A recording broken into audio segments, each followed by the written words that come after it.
pinutol doon na sabi, pinutol nila yung huwag kayong magsampa ng Diyos-Diyosan. Pinutol nila yon.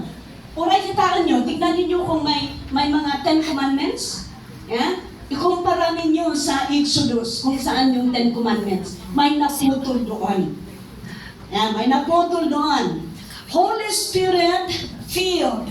Okay? Because we believe in the Holy Spirit, that without Holy Spirit, hindi po kumpleto ang pagka-Kristiyano.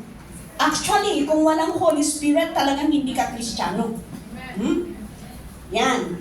And Bible-based Christian Church. Kung Bible-based, wala tayong pinagbabasihan na iba. Talagang yung Bible lang. Doon tayo nagbabase. Yan po ang ibig sabihin. Okay, next slide please.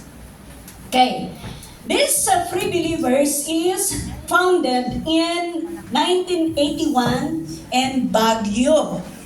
Baguio, Philippines, of course. Yeah. We have over 500 churches sa Pilipinas, and according to Pastor